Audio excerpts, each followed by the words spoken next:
ဒီနေ့ကျွန်တော်တင်ပြခြင်းတဲ့အကြောင်းအရာလေးတစ်ခုကတော့ဒီနေ့နွားပိုင်ရှင်တွေအတွက်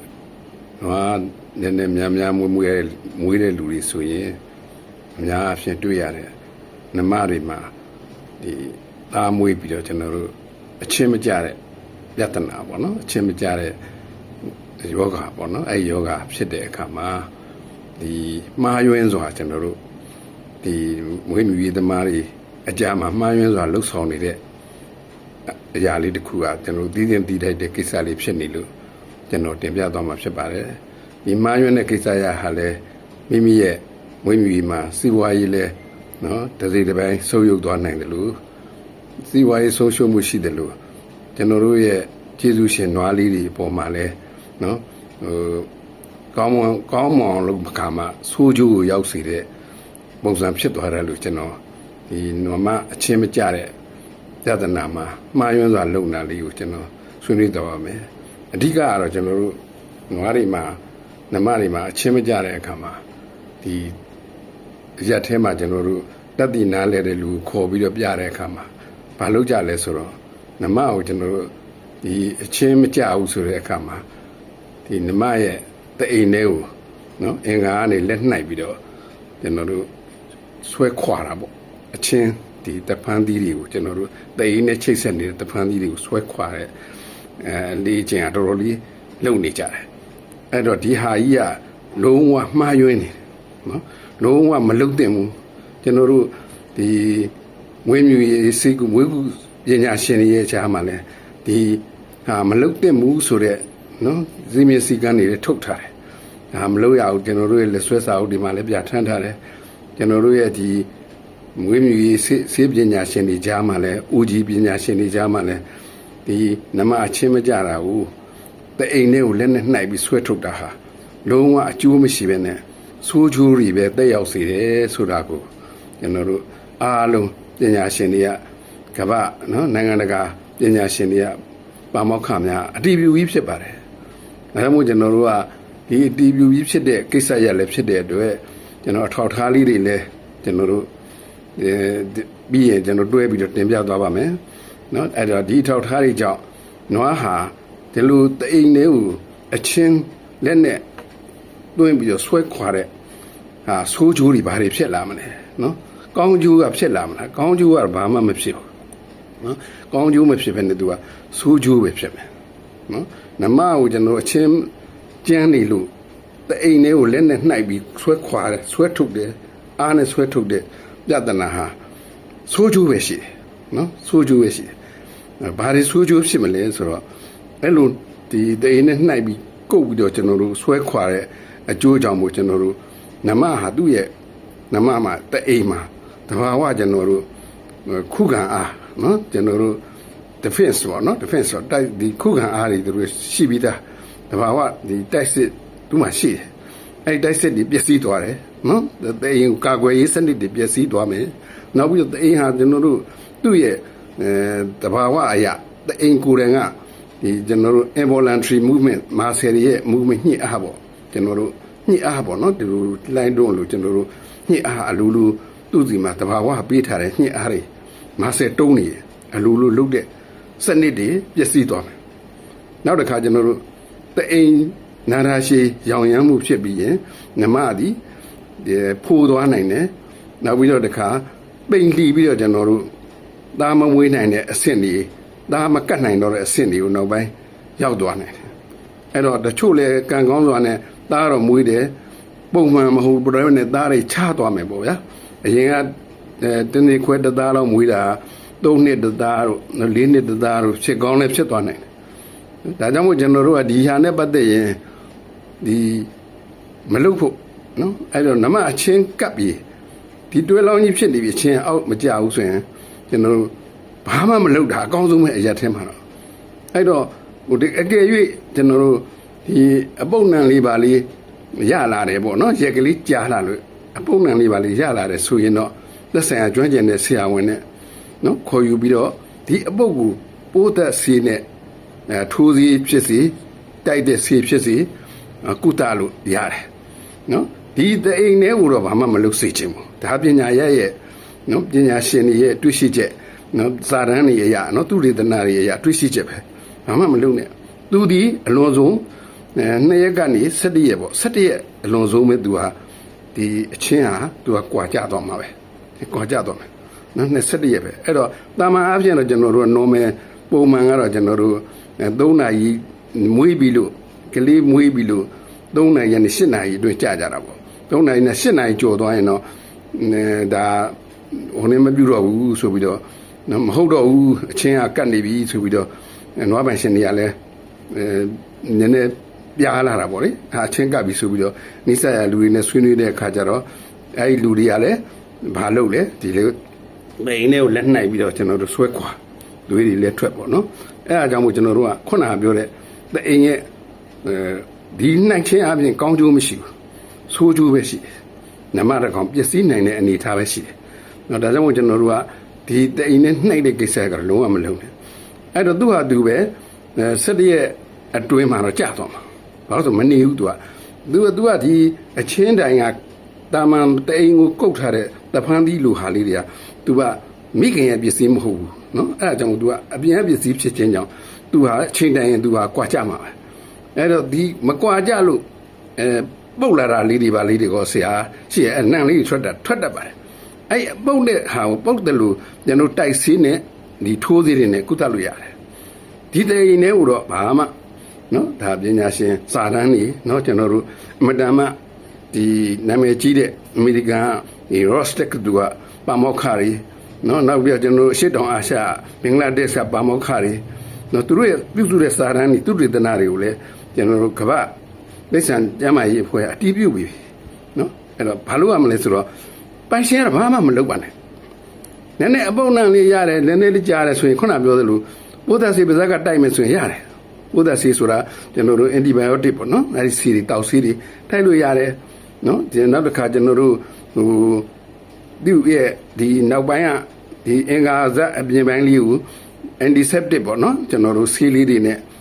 ဖြန့်ပြီးလို့ရတယ်ဆေးပြီးလို့ရတယ်အနံ့အသက်ရှိအဲ့တော့ဒီဟာသူ့ဟာသူကွာသွားမှာဖြစ်တဲ့အတွက်သူ့ဟာထိခိုက်မှုဒီနည်းငယ်တော့ရှိမယ်သို့တော့နှိုက်ပြီးကုတ်လိုက်တဲ့နော်နှိုက်ပြီးကုတ်လိုက်တဲ့ဒီဆိုးချိုးလောက်တော့သူဘယ်လို့မှမများဘူးလို့ပညာရှင်တွေကတွက်ထားတယ်နော်အဲ့တော့ကျွန်တော်တို့ကပညာရှင်တွေရဲ့တွက်ချက်ကကျွန်တော်တို့ဒီဟာစာတန်းနေနဲ့သူတေသနာတွေထွက်လာခြင်းကြောင့်ဒါမလုပ်တဲ့အလုပ်ပါပဲနမတစ်ခုဒီနမတစ်ကောင်ကိုတဲ့အိမ်မှာနော်အချင်းကတ်တယ်ဆိုရင်ဆွဲမခွာပါနဲ့ဘာမှကျွန်တော်တို့ menu ဟဲ့လားဒီ remove ကတော့မလုပ်ပါနဲ့ဒါပညာရှင်တွေကျွန်တော်ပညာရှင်တွေရဲ့နိုင်ငံတကာပညာရှင်တွေပါမောက္ခတွေရဲ့ဆုံးဖြတ်ဒီကျွန်တော်တို့ပညာရအတွက်ဒါရေးကြည့်တဲ့ကျွန်တော်တို့စိတ်မျက်စိကမ်းမယ်အဲကြောင့်ကျွန်တော်တို့ဒီမွေးဖို့ဆရာဝန်တွေကလည်းဒါမလုပ်ဘူးအဲ့တော့အသားအရာလေးသူ့ဝိတ်လေးနဲ့သူနဲ့ဟိုအသားလေးကျွန်တော်တို့ချင်းတိုင်းနဲ့တွဲလောင်းဖြစ်နေဒါလေးတော့ဆွဲကြည့်လိုက်တာရပေါ့နော်အဲတို့အားတော့မသုံးနဲ့ဒါဆွဲကြည့်လို့ပါလာရင်โอเคဒါကျွန်တော်တို့ဖြစ်တယ်ဒါမဟုတ်ဘဲနဲ့မပါတို့တင်းအားရမကျွန်တော်တို့လိန်ဖက်ပစ္စည်းနဲ့လိန်ပြီးဆွဲဆိုရင်ကတော့ဖြင့်မှားသွားပြီဒီကိစ္စမှားသွားပြီအဲဒါကြောင့်ဒီအချင်းနဲ့ချင်းကတ်တာနဲ့ပတ်သက်လို့တော့ဘာမှမလုပ်ကြပါနဲ့နော်ဘာမှမလုပ်ကြနဲ့အဲ့ဒီကျွန်တော်ပြောသလိုပဲအချင်းတိုင်းကြီးကဒီတန်းလန်းကြီးဖြစ်နေခြင်းကြောင့်ဝတ်တဲ့အခါတော့ဘာလို့မအောက်ကတန်ရှင်းအောင်လုပ်ပေးရမယ်နော်အောက်ကတန်ရှင်းအောင်လုပ်ပေးantiseptic ခေါ်တဲ့ကျွန်တော်တို့ဆေးလေးတွေနဲ့ရေနဲ့ဖြော်ပြီးတော့ပက်ပေးနော်ဒါလေးတွေလုပ်လို့ရပါတယ်နော်အဲ့တော့အဲ့လိုလေးတွေလုပ်တာမှတပါကျွန်တော်တို့ဆရာဝန်ခေါ်မရသေးတောင်မှလူကြီးမင်းတို့ဒီဘာမှမလုပ်ချင်းဒီနော်အဲ့ဒီအကောင်းဆုံးသော treatment တစ်ခုပဲနော်အဲ့တော့နော် no treatment is the best treatment ဆိုတာကျွန်တော်တို့ဒီပါမောက္ခတယောက်ကနော်ဘာမှမလုပ်ပဲနေတာအကောင်းဆုံးပဲဘာလို့လဲဆိုတော့ဒီမွေးမြူသမားတွေဟာတစ်ခုခုလုံးမိရင်မှားသွားတတ်တာများနေတယ်ဒီကိစ္စမှာနော်ဒီကျွန်တော်တို့ဘယ်လိုပဲဖြစ်စီတချို့ကဒီအချင်းကိုဆွဲပြေးချင်တယ်အပြင်ကဆွဲအတွင်းနိုင်ပြီးတော့ဆွဲမှားပါတယ်မှားတဲ့ကြောင့်ကျွန်တော်တို့မလုပ်သင့်ပါဘူးအဲ့တော့အချင်းကတ်တဲ့အကြောင်းတရားဘာကြောင့်ကတ်တာလဲဗိုက်တာမင်ချိုးတဲ့တာပါတယ်နောက်တစ်ခါကျွန်တော်တို့သတ္ထုဒနော်ကယ်လ်ဆီယမ်တို့ဖော့စဖရတ်တို့ဆီလီနီယမ်တို့ချိုးတဲ့တာလည်းဖြစ်နေနေနောက်ပြီးတော့တစ်ခါဒီအချိန်မရှိပဲမွေးတာတို့နော်နောက်ရခင်ကသားလျှော့ခဲ့ဘူးတဲ့အခြေအနေလေးတွေတို့ကြောင့်လည်းဖြစ်တတ်ပါတယ် နော်အဲ့ဒါကြောင့်ကျွန်တော်တို့ကဒီအချင်းကပ်ပြီဆိုရင်တော့ခုနပြောသလိုပဲဒီဘာမှကျွန်တော်တို့တောင်သူများနွားပိုင်ရှင်များအနေနဲ့မလုပ်ပါနဲ့အဲ့ဒါဘာလို့ကျွန်တော်ပြောရလဲဆိုတော့လုံနေကြလို့ပြောတာလုံနေကြတယ်ဆိုတာကျွန်တော်ဒီအခုလဲကျွန်တော်ပုံလေးနဲ့ကျွန်တော်ပြပါမယ်နော်သူတို့လုံနေတဲ့လူတွေကိုကျွန်တော်ဒါဟိုနေပြလာမဟုတ်ဘူးနော်ဒီလုံနေတာကြီးကိုသင်ခန်းစာယူနိုင်အောင်လို့ကျွန်တော်ကဒီပုံလေးတွေပြတာနော်ဒါသူတို့ဘာမှကျွန်တော်တို့မအောင်မေးဘာလို့ဆိုတော့နွားပိုင်ရှင်ပဲကို့နွားပျက်စီးမဲ့ဟာကို့အကျိုးစီးပွားဆိုးရုံမယ်ဆိုရင်ဘယ်သူကလုံမလဲနော်မသိလို့ဒါလုံနေကြတာဒါလုံလိုက်ရင်ကောင်းတယ်ဒါကြီးထွက်သွားရင်ကောင်းတယ်ဆိုပြီးလုံနေကြတော့အမှားပေါ့နော်အဲ့တော့ဒီအမှားကိုကျွန်တော်တို့မလုံကြပါနဲ့လို့ကျွန်တော်အကျဉ်းချင်းခါကျွန်တော်မေတ္တာရက်ခံနေတယ်ကျွန်တော်ဒီတာဝန်ထမ်းဆောင်စဉ်ခါလာမှလည်းကျွန်တော်ကတောင်သူနော်ဒီမွေးမြူသူနွားပိုင်ရှင်တောင်သူကျွန်တော်ရပြောတယ်ကျွန်တော်မော်လမြိုင်ခရိုင်မှာခရိုင်မှုပြတာဝန်ထမ်းဆောင်နေတော့ကလည်းနော်ဒီ